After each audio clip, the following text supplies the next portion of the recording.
CNBC телевизийн мэдээллийн хөтөлбөр үргэлжилж байна. Японы Kagome брендийн шүүсийг монголчууд сайн мэднэ. Бараг бүх супермаркет дэлгүүр зарим эмийн санд хүртэл бидний байн харж болдог ундаа байдаг. Тэгэхээр 1899 онд байгуулагдсан энэ компани 100% ногоо жимсний цэвэр шүүсийг үйлдвэрлэдгээрээ дэлхийд танигдсан байдаг. Тэгвэл Kagome компани анх удаа гадаад улсын түүхийдтэй хамтран шинэ бүтээгдэхүүн гаргахаар төлөвлөж байна. Тэд Монголын чичирганыг ашиглан шинэ бүтээгдэхүүнийг хөгжүүлэх боломжийг судалж байна. Тэгэхээр бид яг одоо Kagome компани олон улс хариуцсан мэрэгчлэн Saki Shibataтай ярилцахад бэлэн болоод байна. Танд өглөөний мэнд хүргэе. Өглөөний мэнд. Юуны өмнө Монголд тавтай морилно. Баярлалаа. Энэ ярилцлагын эхэнд хэлмээр байгаа зүйл байна л да. Kagome дэлхийд дахинд нэр хүндтэй брэнд шүү дээ, тийм ээ? Ялангуяа жуус, ундаанда хэрэгэлдэг байгалийн органик түүхий дээр бол алдартай. Монголч гэсэн Kagome-гийн яг ийм л имиж бол байдаг. Ялангуяа хүүхдүүд танаа бүтээгдэхүүнийг их дуртай хэрэгэлдэг л дээ. Баярлалаа, тийм ээ. Тэгвэл Kagome яагаад Монгол чацарганы түүхийдийг сонгох болсон юм бол? Чацарга нь яг танаа хувьд юугаараа онцлог байсан бэ? За, чацарга нь бол Монгол улсыг төлөөлөх бэлтгэлийн шинжтэй жимс гэж хэлж болно. Бид Монгол дахь дотоодын түнштэйгээ хамтраад аль хэдийн 11 жилийн бизнесийн төвтэй болсон байна. Тэгээд Монгол Япон хоёрын урт хугацааны нөхөрлөл, харилцааг илэрхийлэх ямар нэг зүйл хөгжүүлмээр санагдсан. Ингээд эцэст нь чацарга нь гэдэг маш сайн түүхий эдэг олж харсан юм. Develop something representing our friendship, so that's why we eventually find a good raw ingredients as sea buckthorn. Та бүхэн ер нь ингэж тухайн орны органик түүхий эдийг олж сонгон бүтээгдэхүүнийг хөгжүүлдэг үү? Монгол чацарга нь бусад оронд бас ийм жишээ байдаг уу? Үгүй, энэ бол манай компанийн хувьд хамгийн анхны оролдлого. Бусад экспортын орнуудыг оруулаад ч гэсэн яг энэ хэлбэрийн анхны тохиолдол. Тэгвэл чацарганыг та бүхэн хэрэглэгчдэд онцгой сонирхолтой бас ашиг тустай гэж яг юунаас нь харсан бэ? Тийм ээ, одоогоор бид нийт 9 улсад бүтээгдэхүүний экспортлж байна. Гэхдээ ийм төрлийн төсөл бол хамгийн анхных нь. Үнэхээр үү?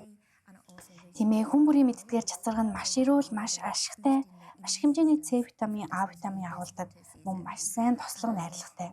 Дархлааг дэмжихэд үнэхээр сайн, ялангуяа өвлийн улиралд. Тэгээд Япончууд ч гэсэн монголчуудын адил энэ эслэг, хүчтэй амтыг ихэд таашаадаг. Тиймээс энэ нь Япон-Монгол хүмүүсийн хоорондын нэг сайхан нийтлэг зүйл гэж би бодож байна. Тэгэхээр энэ бүтээгдэхүүн гарахад зөвхөн монголчууд хэрэглэнэ гэж биш, цаашдаа Япон хэрэглэгчид ч гэсэн сонирхох боломжтой гэсэн үг үү? Эхний шатанд бол зөвхөн Монголд онцгойлон гарна. Тийм үү. Гэхдээ ойрын ирээдүйд боломжтой. Бид энэ гайхалтай чацарганы гэдэг жимсийг Япон хэрэглэгчдэд танилцуулах боломжтой гэж бодож байгаа. Тэгвэл чацаргантай энэ бүтээгдэхүүнээрээ дамжуулаад та бүхэн зах зээлд ямар маркетингийн мессежийг хүргэх гэж байна? Бид энэ бүтээгдэхүүнд их дуртай байгаа. Одоогоор туршилтын загвар үйлдвэрлэлийн яг өмнөх шатандаа явж байна. Тэгээ энэ шинэ чацаргантай бүтээгдэхүүнийг хүмүүс амсаж мэдрэх тэр мөчийг бид маш их тогтлон хүлээж байна. Манай компани Yasai Seikaizu Kagome буюу ногоо нь өдөр тутмын амьдрал гэж уриалгах дуртай. Тэгэхээр Монголын хэрэглэгчид өнөөг хүртэл Монголд байдаг бусад чацаргантай бүтээгдэхүүнээс өөр шинэ зүйл хүлээж болно гэсэн үг үү? Тийм ээ, энэ бүтээгдэхүүн маш өгөрмөц. Учир нь энэ бол үнэндээ хүнсний ногооны хольсон жуус шүү дээ. Нэрээ юу? Тийм ээ, 50% нь хүнсний ногоо, 50% жимс. Зөвхөн чацарганаас гадна луван, алим зэрэг олон төрлийн сайн түүхий эднийг дор орсон. Тиймээс манай бүтээгдэхүүний онцгой тал нь яг энэ. Энэ надад нэг зүйлийг сануулж байна. Kagome бол жимс ногоог хамтд нь ашиглагаараа онцлог байдаг. Амсаад үзэх юм бол энэ чинь Kagome-гийн амт биш үү гэж бол танигддаг. Баярлаа, тийм ээ. Тэгэхээр чацаргантай хувилбар нь ч гэсэн энэ чинь Kagome байна гэж бас танигдах бах. Гэхдээ чацарганы амттай. Бас Монголд зориулж бүтээгдсэн бүтээгдэхүүн байна гэсэн үг үү, тийм үү? Тийм. Сонирхолтой юм. Ингээд яг Японтай холбоотой нэг асуулт асуумаар байна л да. Нэг зүйл сонсож байсан юм. Юу вэ гэхлээр хэрвээ савлгаан дээр жимс ногооны бодит зураг яг 100% график дүрслэл байх юм бол тэр нь 100% жуус байгалийн гэсэн утгатай. Харин тийм биш бол яг 100% жуус биш байдгаа гэсэн тухай би бол сонсож байсан. Энэ үнэн үү? За, савлгаан дээр жимс ногооны хэвтсэн зураг байвал энэ нь 100% гэсэн утгатай. Өөрөөр хэлбэл зөвгийн бал, хан, эсвэл саагаар хадгалтын бодис орсон бүтээгдэхүүн бол 100% жуус гэж нэрлэгдэх боломжтой. Тиймээс Kagome-гийн бүтээгдэхүүн савлгаан дээр жишээлбэл жүүч эсвэл алимны хэвтсэн зураг байдаг. Тэгэхээр тэр хэрцсэн зураг нь 100% итгэж болно гэсэн дохио юм байна тийм үү? Өөрөөр хэлбэл нэмэлт сахар огт байхгүй. Зүгээр л жимс ногоо. Тийм ээ, энэ бол 100% тийм. Маш сонирхолтой юм. Жишээ нь смути шиг гэж ойлгож болох уу? Манай бүтээгдэхүүнд нэмэлт сахар байхгүй, хадгалалтын бодис байхгүй, будагч бодис ч байхгүй. Нэмэлт сахар байхгүй.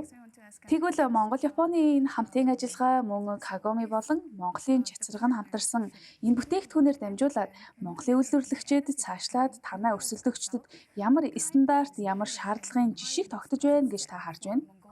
Тийм ээ, ойролцоо шүү. Энэ бол нэлээд хэцүү асуулт байна. Үүнийг бид өөрсдөө ч одоогоор судалж байгаа гэж хэлж болно. Японд бидний мэдээж түүхийн эд үйлдвэрлэлийн тодорхой стандартууд байдаг. Гэхдээ одоогоор Монголд B2C буюу эцсийн хэрэглэгчид зориулсан. Жишээлбэл савлсан жүүс, үйлдвэрлэх дотоодын үйлдвэр манайд хараахан байхгүй байна. Тиймээс цаашдаа бид өөрсдөө заавар удирдамж боловсруулж дүрм журмаа тогтоох шаардлагатай байгаа. So maybe we have to establish the guideline, set the rules from now on. Японд бол өрсөлдөөн асар өндөр байдаг байх учиртай тийм биз? Тэгвэл та бүхэн Японы зах зээл дээр яг ямар байр суурьтай байдаг вэ? Тийм ээ. За хүнсний ногоо хойсон жүүс, мөн улаан лойлын кетчуп, улаан лойлын амтлагч зэрэг бүтээгдэхүүний ангиллалд бид Японд маш удаан хугацаанд зах зээлийн тэргүүлэх хувийг эзэлж ирсэн. Харин дэлхийн хэмжээнд Дэлхийн хэмжээнд гэвэл сонирхолтой нь Монгол бол манай экспортын орнуудын дундаас хамгийн том зах зээлүүдийн нэг. Тийм үү. Тийм ээ, яг энэ бол онцлог зүйл. Мөн хятадын зах зээлч маш том. Гэхдээ B2C бизнесийн өнцгөөс харуул бид одоогоор өсөж, хөгжиж яваа шатндаа байна гэж хэлнэ. Цаашдаа бусад улс руу ч гэсэн дэлхийх хүсэж байгаа.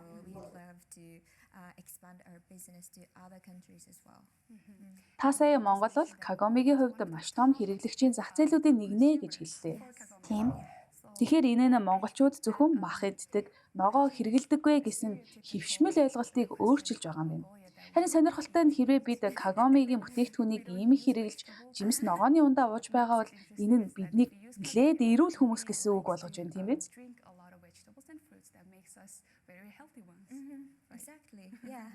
Яг тийм зөв шүү. Үүнийг сонсоход үнэхээр таатай байна. Тийм ээ. Гэхдээ үүний зэрэгцээ бид хүмүүсийг зөвхөн манай бүтээгдэхүүнийг уугаа зогсохгүй, илүү их ногоо идээсэй гэж хүсдэг. Манай бүтээгдэхүүнийг олон хүн хэрэглэж байгаад бид мэдээж баяртай байдаг.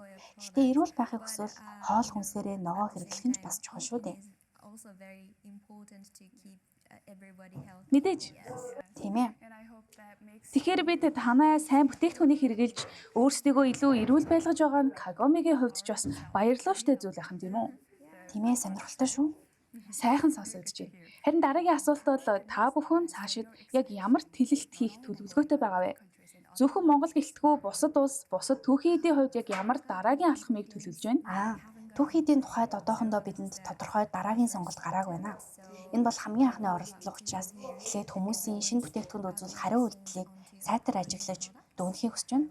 Харин газар зүйн тэлэлтийн хувьд бол бидэнд сайн боломж гарвал аль ч үед шинэ бус, шинэ зах зээл рүү дэлгэхэд нэлттэй. Өөрөөр хэлэх юм бол та бүхэн эхлээд хийж үзээд дараа нь юу болохыг харна гэсэн. Энэ бол маш зөв стратеги. Бас маш зөв нүүдэл шиг сонсогдож. Бас нэг сонирхолтой асуулт байна л та. Монголын чацарганд дэлхийн зах зээл дээр хэр явж чадна гэж та харж байгаа вэ? Зөвхөн Монголдоо биш, олон улсад нэвтрэх боломжтой гэж та итгэж байгаа юу? Дэлхийн хэрэглэгчид чацарган гэдэг түүхийн эдийг хэрхэн хүлээж авах бол гэж та бодож байна? Миний хувийн бодлоор чацарга нь маш ялгарах онцгой амттай. Тиймээс зарим хүмүүс түүний эсэглэн хурц амтанд жаахан сөрөг хариу үзүүлж магадгүй. Гэхдээ нөгөө талаар маш олон эмэгтэй хэрэглэгч яг тийм төрлийн амтыг үнэхээр дуртай хүлээж авдаг. Тиймээс энэ өвөрмөц амт дээрэс нь хэмжээний амьд юм, сайн тослог, найрлага зэрэг эрүүл мэндийн давуу талуудыг нонцлоод эмэгтэй хэрэглэгчдийн сегментэд амжилттай санал болгож болно гэж бодож байгаа. Мөн сүүлийн үед Японд чацарганы шүүсийг сонирхох хандлага өсөж байна. Тиймээс боломж сайн байна гэж харж байгаа. Тэгэхээр чацарганы хүчлэлэг чанар, антиоксидант шин чанар нь сайн танигдсан. За бас үнэхээр ашигтай юм байна гэж ойлгож болох уу? Тийм ээ. Тэгвэл чацарга нь энэ утгаараа бусад жимстэй нэг төвшөнд өрсөлдөх чадвартай гэж хэлж болох уу? Тийм ээ. Тийм шүү. Тийм ээ. Нэмэгтэй төстэй юу? Эсвэл жишээ нь хүчилгийн түвшнээр чацарга нь их эсэглэн хүчлэг шүү дээ. Магадгүй нимбэгнээс ч өндөр ах. Хүчилтлийн түвшин нь үү? Тийм ээ, тийм. Тэгвэл сахарын тухайд яах вэ? Яг ийм хүчтэй эсэглэн хүчлэлэг амтыг тэнцвэржүүлэхийн тулд их хэмжээний сахарыг оруулах хэрэгтэй болдог байх л та. Танай бүтээгдэхүүн бол үүнийг яаж зохицуулдаг вэ?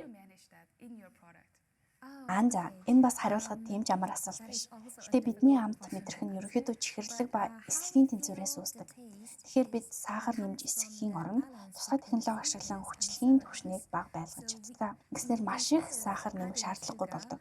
Ингээд хүчлэлэг ба чихэрлэгийн зөв тэнцвэрээр бүтээгдэхүүнийг илүү таатай амттай болгож чаддаг гэсэн үг.